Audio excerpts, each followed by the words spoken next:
Record. Awesome. Okay, so I'm going to go over a couple things if you've never used Zoom before. Okay, so if you look on the, you can do a couple things. You can choose speaker view at the top right-hand corner, and that puts whoever's speaking and put a box around them. Okay, I like to keep it on gallery view so I can kind of see you guys, see all of you.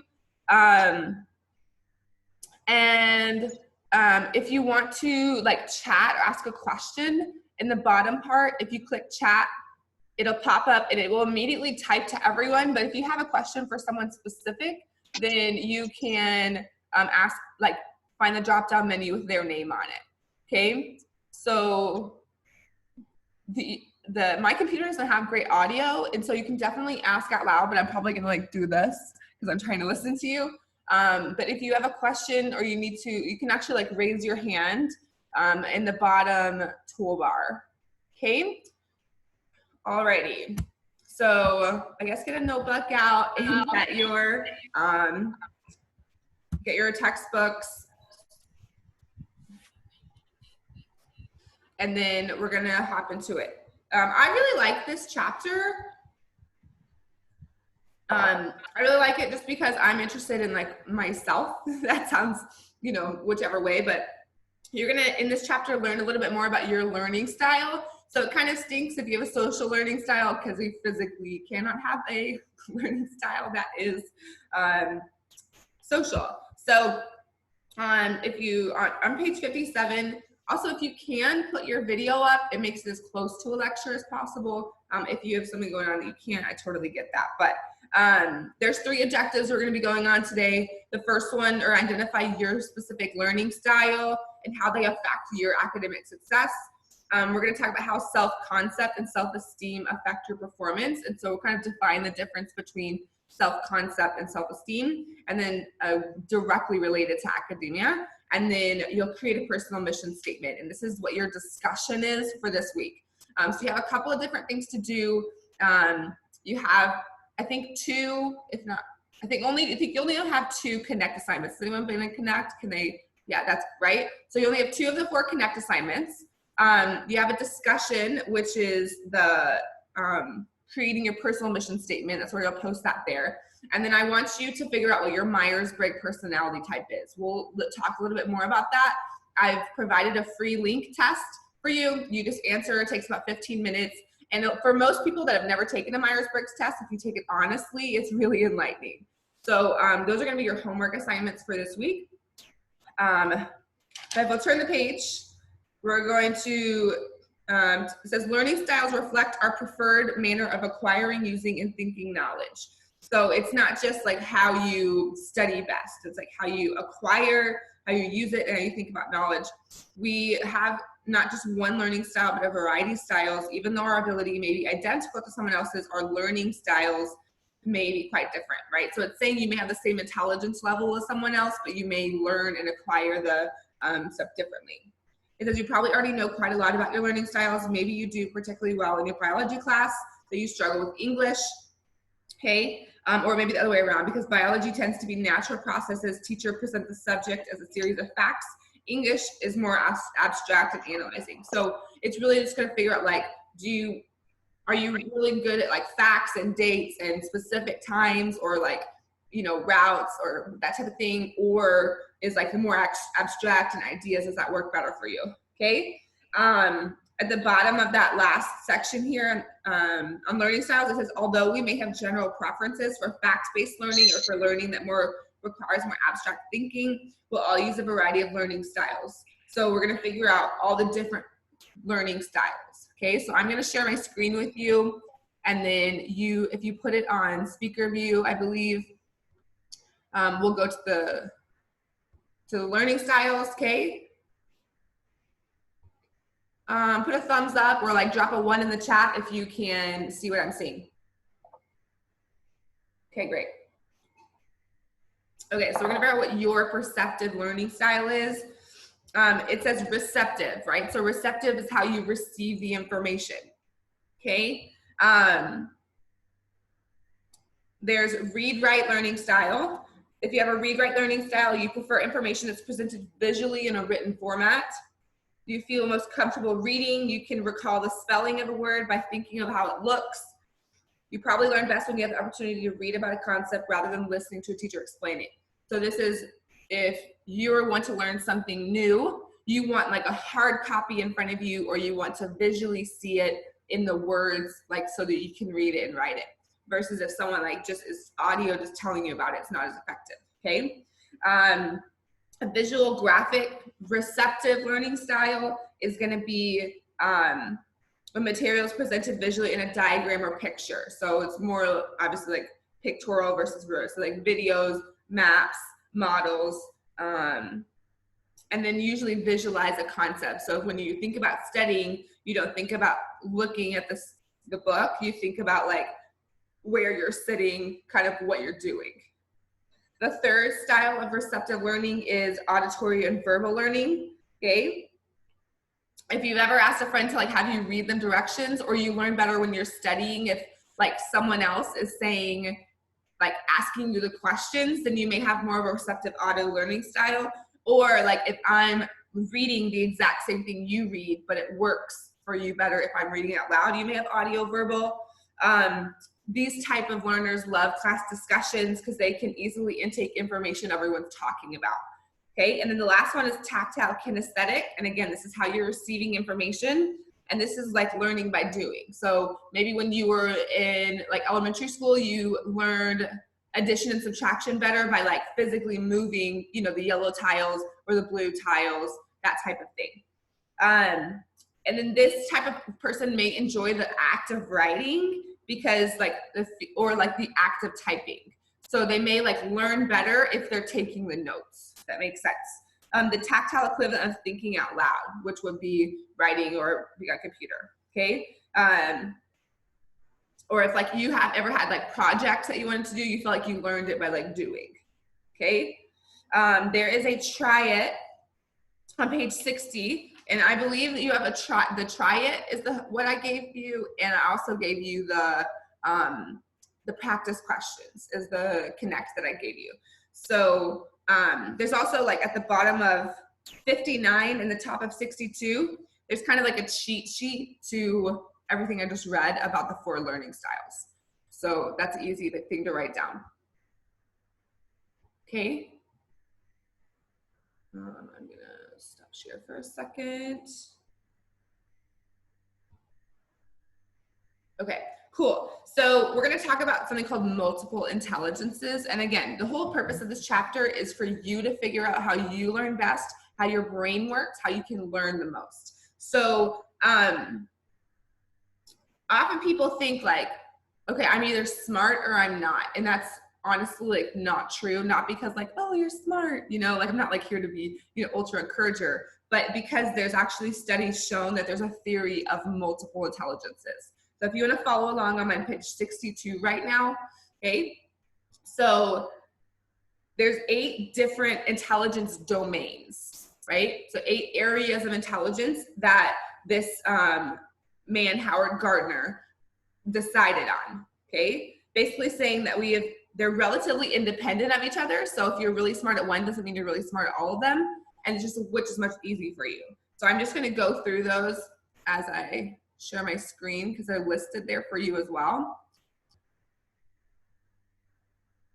Okay, so we've got logical and mathematical intelligence and all skills and problem solving and scientific thinking, right? So if you think in logic and this is the cause, this is the effect equals this is the solution, then you may have a high level of logical mathematical intelligence, okay? Linguistic intelligence is the production and use of language. You feel like you're really good at changing people's perspective, like you have a higher vocabulary, you enjoy words, that's linguistic. Spatial intelligence is spatial configurations such as those used by artists and architects. If you feel like a lot of, I would say spatial intelligence would also be like if you're a gamer, because like my spatial intelligence, I draw and I get like space and time as versus like drawing in negative space, but I don't really get like how when you're like playing Call of Duty or something like that, you push forward, but the person like turns to the left or like moves backwards, you know, like that type of situation doesn't work for my brain. So my spatial intelligence isn't quite as high. like that just doesn't, my brain doesn't make sense when things are moving where I'm not telling them to go. Okay. Interpersonal intelligence, or interacting with others and has a sensitivity to moods, temperaments, and motivations. I like to call this person an empath because they're very empathetic to what people are feeling. This is the type of thing, like if you walk in a grocery store and you walk past someone, you're like, I can feel that they don't really feel well. Or, you know, the one friend of yours that says they're fine all the time and everyone thinks they're fine, but you know they're not. So like that would be you having a high level of interpersonal intelligence. Or like if someone's angry at you, you're able to tell they're not angry at you, there's something else going on, and you like don't get mad. So I would say that type of thing would be interpersonal intelligence. Okay. Intra. So I might write down the difference. Okay. Inter is like you and people, but intra is strong. It's like with yourself. So inter is outside, intra is with me. Okay. So figure out a way to remember the difference between the two. So intrapersonal intelligence is basically you have a strong understanding of your own emotions, very like self-reflective. You're very aware of like, this is why I feel this way. Okay. Musical intelligence, and then bodily kinesthetic intelligence. Think like just being athletic or in charge of your body. The opposite would be like clumsy maybe. So like athletes, actors, surgeons for sure have a high level of bodily kinesthetics because they have to like, you know, do this for 17 hours and fix people's brains and stuff. Maybe like cosmetologists might have the high body kinesthetic intelligence and then natural intelligence. Okay.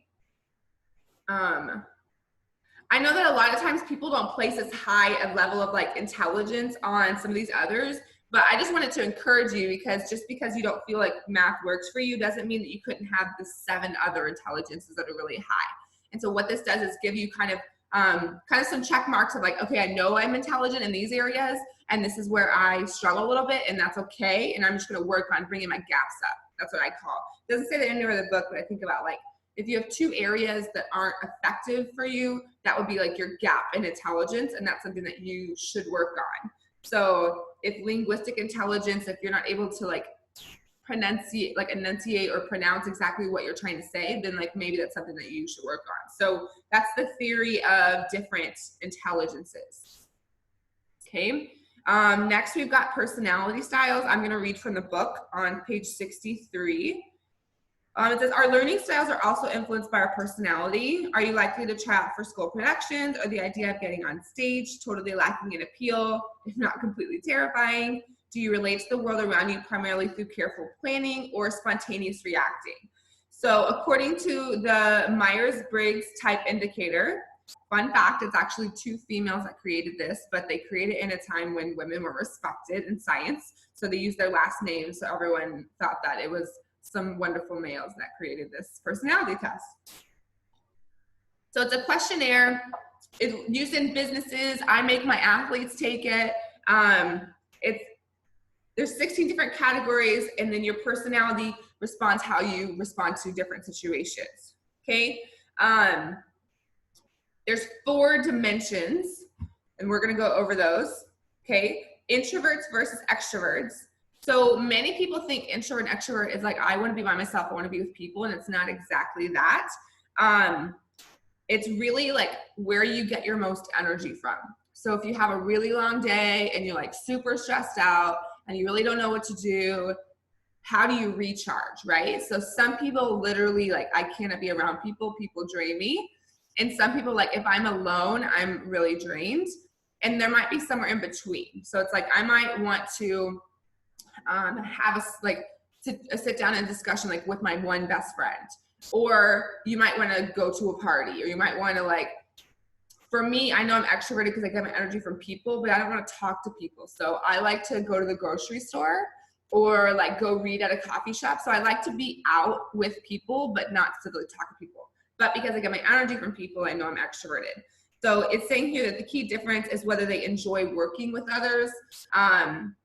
Mostly extroverts tend to be verbal communicators and introverts tend to like to think first. And so they may not enjoy working with others quite as much unless there's something that I call a passion project, right? So if you're super passionate about something, introversion and extroversion kind of goes out the door. But it says independence is a key characteristic of introverted learners. They enjoy working alone and are less affected by others' think and behave. And I would say this is true in my personal life. If you think about, you have friends that always have to ask everybody, and then you have friends that they can just make decisions on their own. That's kind of a personality attaché to being introverted or extroverted. It says, in contrast, extroverts are outgoing and more affected by the behaviors and thinkings of others. They enjoy working with others and energized by having other people around. Another thing with extroverts is they tend to be more sensitive to like sensory outside information. So like they may not like music more, but like they may be fueled by like going to a concert because the sensory thing that's happening around them is helping them. And then introverts are able to generally like kind of protect their mental space away from everyone. The next part of it, so that's going to be an I and an E when you take your exam, when you take your Myers-Briggs test, okay? That's going to be the first letter that you get. The second one is called intuitors versus sensors. If you think about intuition, that's kind of where that comes from. And that's going to be an N or an S, okay? Intuitors enjoy solving problems and being creative.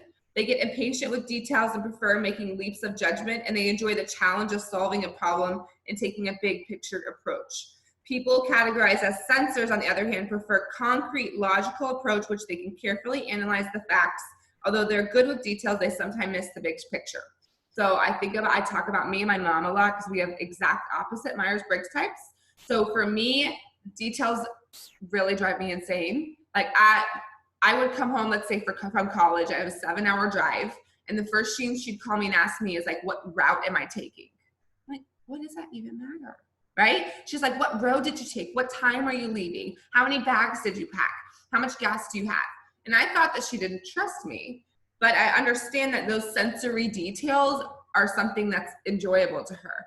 Where me, I would rather have someone ask me like, how was your drive? What type of music did you listen to? Did you enjoy the drive? How are your friends doing? Right? The bigger picture, that type of thing. So intuitor, this helps you with your coworkers and with your family. And so intuitors look at the big picture and they think about everything connected as a puzzle. Sensors generally think in facts and logic.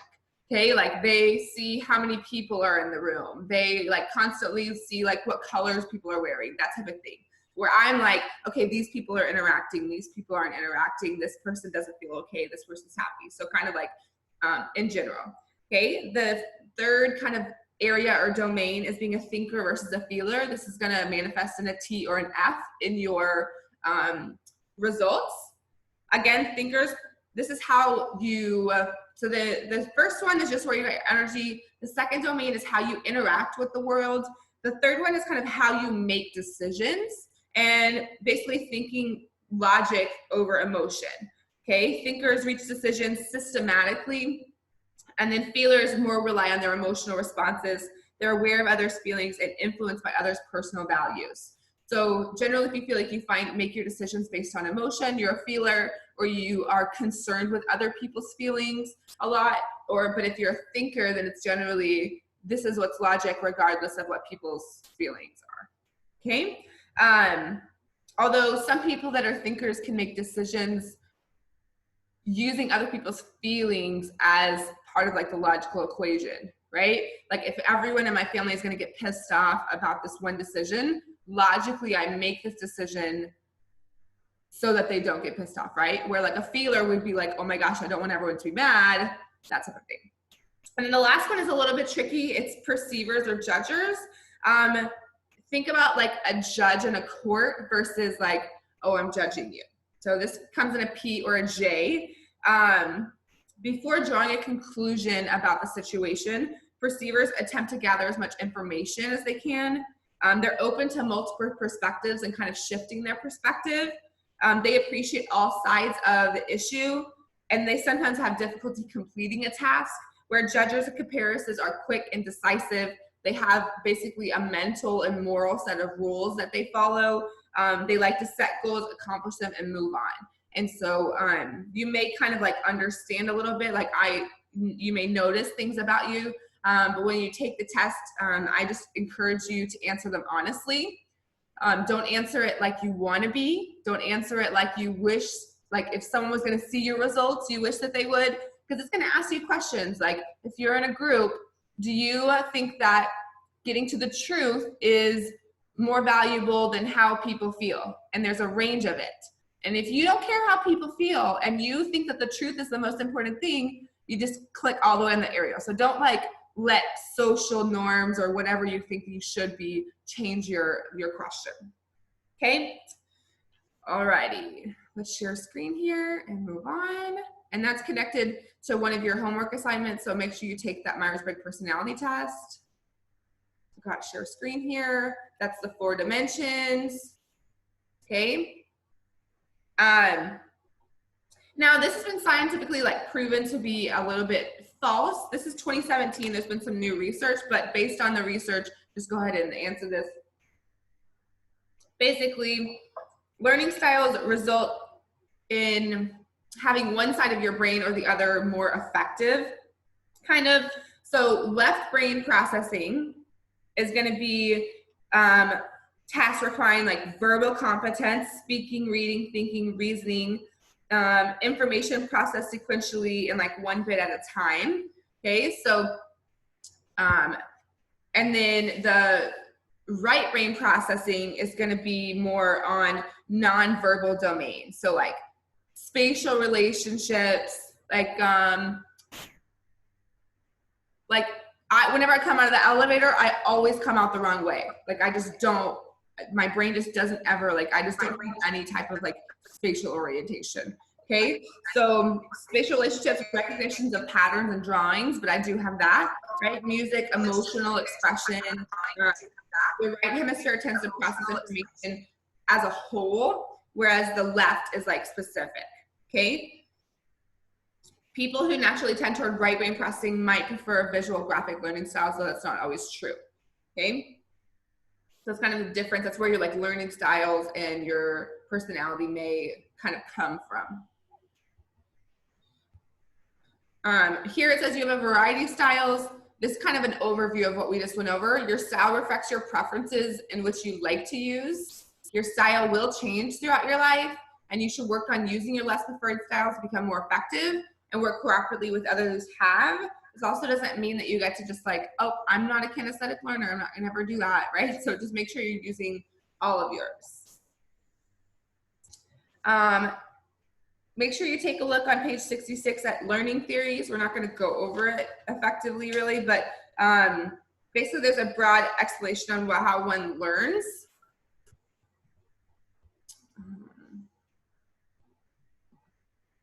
Okay, and again, those of you that just popped on, if you want to see just me talking, you can click speaker view in the top right. Otherwise, you might see a whole bunch of boxes with everyone's. Okay, if you like hover over the whole thing, you can click speaker view. So on page 69, there are basically a couple of different approaches to how people learn, okay? It says like, very good, what a clever idea, fantastic. Did you ever wonder why we love to be praised? It turns out that positive affirmations of this sort underlie a certain type known as operant conditioning, which is the basis for many types of learning, okay? So I know I've been talking for a little bit, but turn your brain on for a second. Because we're going to learn something kind of new that you may have never heard of before, okay? So operant conditioning is learning in which behavior is modified by the presence of a reinforcer, okay? Reinforcers are things that increase the probability of behavior happening again. For example, if you study hard, generally you're rewarded for a high grade, right? The high grade serves as a reinforcer for your behavior of studying hard, okay? Operant conditioning theory tells us you're more likely to study hard in the future because of the reward you received. On the other hand, if you party hard the night before a test and receive a low grade, operant conditioning, like I'm the operator, okay, and then conditioning theory suggests that in the future you'll avoid partying before a test, okay? There's also positive and negative reinforcers, and so a negative reinforcer would make sure that you want to reinforce the behavior you want to continue. And we've talked a little bit about this, but basically it's saying that if while you're in class and you're engaged, I call on you and say, and ask you questions and interact with you like a real person, then you and other people in the class will see that being on task creates attention, belonging, community, right? And so whenever I give the teacher gives attention to someone who's not on task, even though they're doing something negative, I'm reinforcing that behavior because I'm giving it attention, right? So there's always like, it's like the carrot on a stick. So there's a reward that reinforces what you're doing, right? If you yell at your partner, they're probably going to yell back, and you don't want that behavior to be continued. So you're going to be disinclined to conditioned to yell at them. If you speak in a soft tone, generally you're going to receive that. So it's just that you're going to have an action or consequence that will increase you doing the behavior again. Okay? This happens in kind of a negative way with parenting a lot. So let's say that you tell your kid, look, just always tell me the truth, right? I'm not going to be mad. I just want to make sure that you are truthful with me, right? But then the first time they tell you the truth, you blow up and you get really mad, or you like spank them or whatever. Not saying that those things aren't correct in certain situations, but we're reinforcing to the child that it's not safe to tell the truth. So that's operant conditioning and how you're learning, and you don't really know that that's always happening, okay?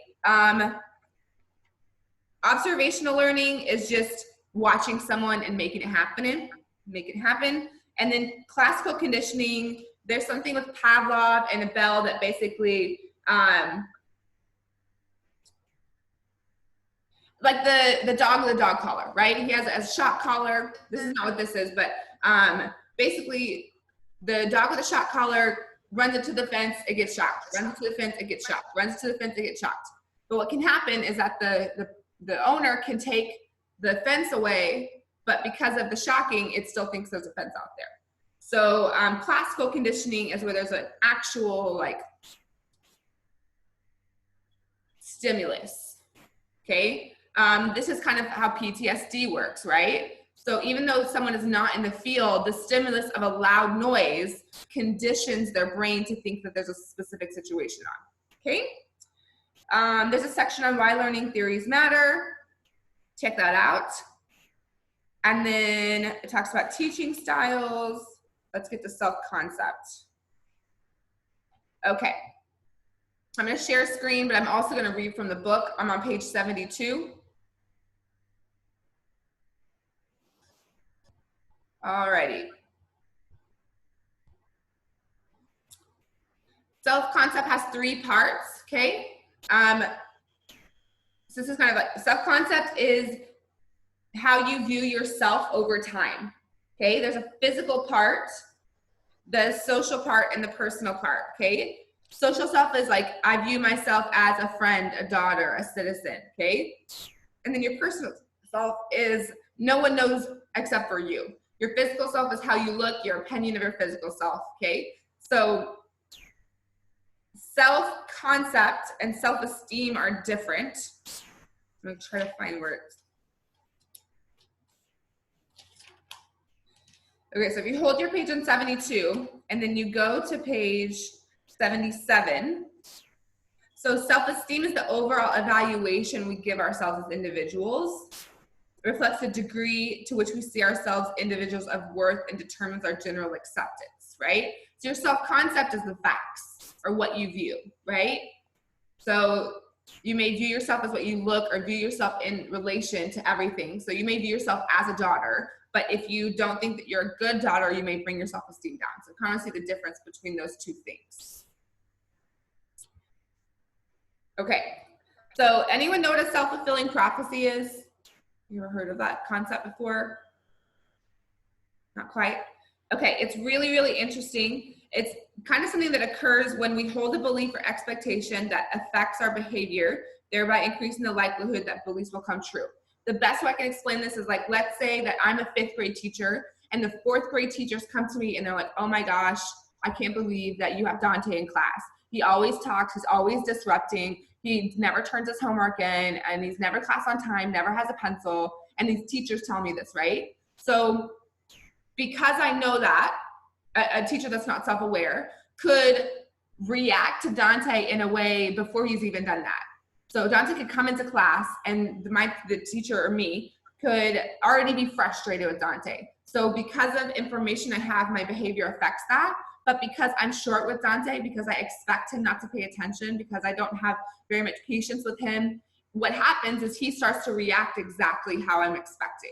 So I actually create the prophecy, right? The prophecy is like something happens in the future, is we fulfill it, okay? This happens, like if you think that your son or your daughter like is lazy, even though they're like depressed or something, right? So you think they're lazy and you're like, oh my gosh, you're always lazy, you're always doing this, always doing this.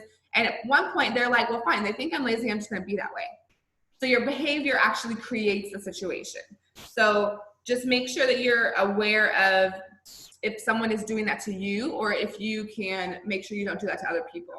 To get a clear picture of who you are, instead of just a self-concept you've had before, examine the roles you play, right? Identify your strengths and weaknesses. A lot of times we can identify our weaknesses real fast.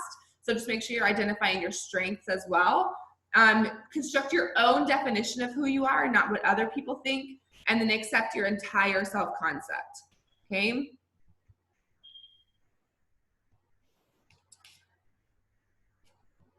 Oftentimes we create a self-concept about what other people think, what our moms think, like what our sisters think. So make sure you're creating something for your own, okay? Self-esteem is the overall evaluation. I'm talking fast because we have 4 minutes left. People with high self-esteem are generally happier and cope better. And then low self-esteem can produce a cycle of failure. I'm going to show you that in a second. And then it says self-efficacy, that's how you say that, are the expectation that you're capable of achieving goals. So many people have a low self-efficacy, that they do not believe that they can achieve goals, and some people do. Self-efficacy is directly related to self-esteem, okay?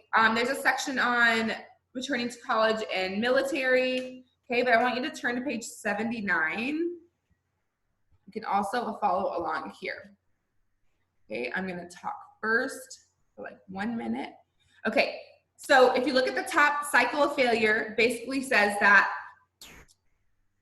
there's reduced effort creates a low performance expectation, right? So your effort creates your expectation of your grade, then you get a poor grade and you have low self-esteem.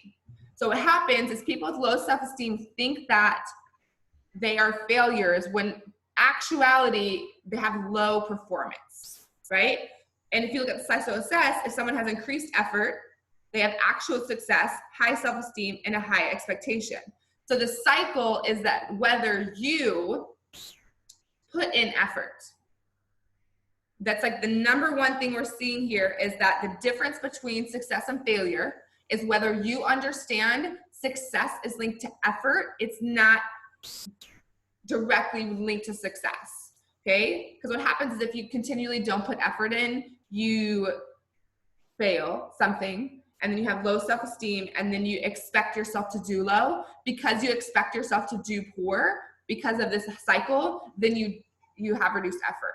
The way that you can break the cycle is, I wonder if you can see my cursor. Can you see my cursor? Yes? Okay, so the way to break the cycle of failure or success is to break it right here. So even if you have low performance expectation, instead of having reduced effort the next time, you break the cycle and increase your effort. You can't change it after your failure. You can't change it to high self-esteem. That's not the way it works. And after you have a higher low self-esteem, you can't really change your expectation because you have quote unquote facts from before. So you have to break it here, okay? These are a way to break the cycle. And your test, it'll probably say like, what are some 5 ways to break the self-esteem cycle of failure, right? So you might want to know these. Don't be dependent on other people's praise. Understand that building self-esteem is lifelong. Accept that everyone has value and self-worth, okay? And then your mission statement, okay? We've only got about 1.5 minutes left, and that's the only section left. If you look on page 81, there is basically a fill in the blank for you to fill out, okay? It says, For each value, answer these questions. You're going to come up with 5 personal values. Okay? Values that would be like friendship, love, harmony, truth, that type of thing. Okay? And then the next part of creating a mission statement is you look at what motivates you, understanding Maslow's hierarchy of needs. Basically, if you're not safe, you can't strive for self-fulfillment, right? If you don't feel love and belonging, then you can't have a high self-esteem. So you have to have these from the bottom up in order to kind of reach self-actualization. A lot of people talk about like mission and love, but you can't have that if you are not eating well, if you're not safe, that type of thing. Okay? Then there's examples of sentences here. Okay? For this purpose right now, if it kicks you off, just hop back on and we'll finish up real quick. Okay? But the work of creating a personal mission statement, which is something you're going to have to do, is follow along with the example on page 83. You're just going to put your values into a sentence, right? If my values are love, community, and accountability, right? I'm going to say like my values